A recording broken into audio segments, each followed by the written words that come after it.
Pernah kebayang nggak kalau tragedi paling parah di hidup kamu justru jadi awal mula takdir kamu sebagai pahlawan? Nah, ini bukan sekedar cerita biasa. Ini adalah kisah tentang perjalanan luar biasa Bruno, seorang pahlawan yang ditempa dari baja, tapi didorong oleh hati.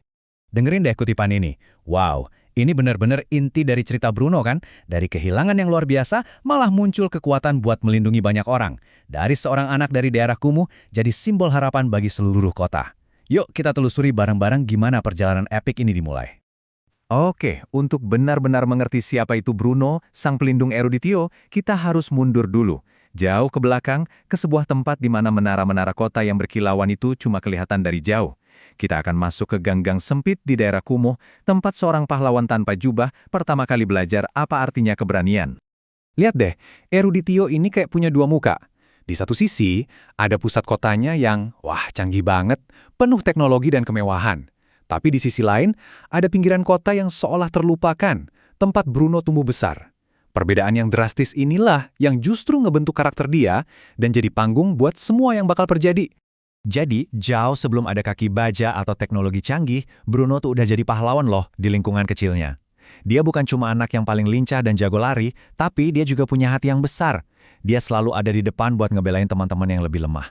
Coba bayangin deh, tawa riangnya waktu main bola di gang sempit, disitulah, di tengah semua kesederhanaan itu, hati seorang pahlawan sejati mulai terbentuk. Tapi, ya, seperti di banyak cerita pahlawan, ketenangan itu nggak berlangsung lama. Sebentar lagi, bakal ada satu kejadian tragis yang bakal mengubah segalanya, yang akan menguji keberaniannya sampai ke batas dan membelokkan takdirnya untuk selamanya. Dan, dalam sekejap, semuanya berubah. Sebuah bencana teknologi terjadi di dekat situ. Tanpa pikir panjang, Bruno langsung lari ke dalam bahaya untuk nyelamatin temannya yang terjebak di gedung yang runtuh. Dia berhasil, temannya selamat. Tapi harganya mahal banget. Kedua kakinya hancur tertimpa pilar beton. Saat itu juga, dunianya ikut hancur. Kalian bisa bayangin gak sih rasanya? Dari anak yang paling lincah, yang hobinya lari-larian, sekarang cuma bisa duduk tak berdaya di kursi roda. Ini benar-benar titik terendah dalam hidupnya. Semua harapan, semua impian, rasanya hilang begitu saja. Tapi, katanya kan selalu ada cahaya di saat paling gelap.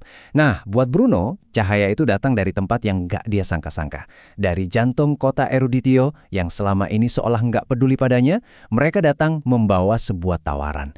Tawaran yang akan mengubah segalanya. Ternyata berita soal pengorbanan anak dari daerah kumuh ini sampai juga ke telinga para ilmuwan di eruditio. Mereka dengar soal keberanian Bruno yang luar biasa.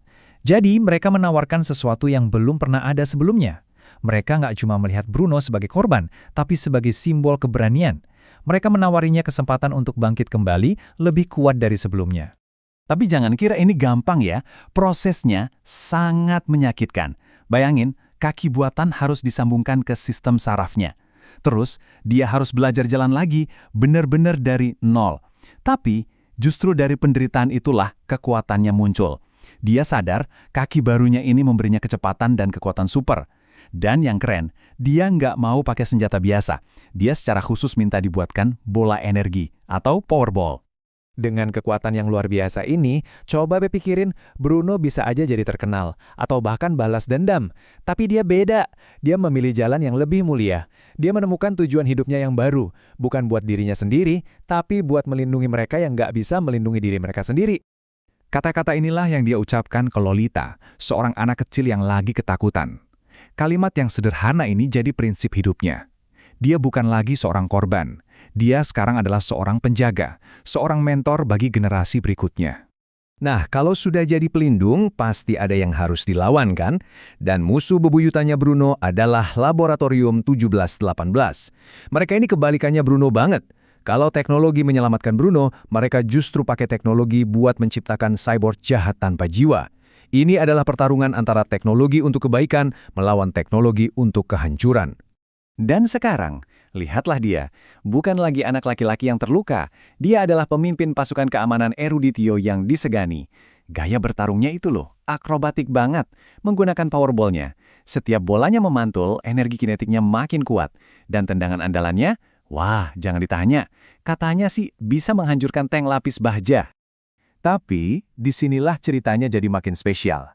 Dan membawa kita kembali ke awal. Walaupun sekarang dia adalah seorang pahlawan kota yang perkasa, Bruno nggak pernah sekalipun melupakan dari mana dia berasal. Inilah yang membuat Bruno menjadi pahlawan sejati. Kakinya mungkin terbuat dari baja dan tubuhnya penuh sirkuit, tapi itu semua nggak pernah bisa menggantikan hatinya. Di balik semua kecanggihan itu, dia tetaplah anak laki-laki dari daerah kumuh yang berjuang untuk orang-orang seperti dirinya. Dan ini bukan cuma omong kosong loh, ini bukti nyatanya. Dia sering banget balik ke lingkungan lamanya. Kadang dia bagi-bagi makanan, kadang bantu-bantu proyek rekonstruksi, dan yang paling penting, dia masih suka main bola bareng anak-anak di sana. Itu cara dia buat mengingatkan semua orang dan dirinya sendiri bahwa hatinya masih ada di tempat yang sama. Dan inilah pelajaran terpenting dari kisah Bruno. Kepahlawanan sejati itu nggak datang dari kekuatan super atau teknologi canggih, tapi dari hati yang peduli dan kemauan untuk tidak pernah menyerah. Nah, ini meninggalkan satu pertanyaan buat kita renungkan, di mana kita bisa menemukan kekuatan di dalam kerapuhan kita sendiri.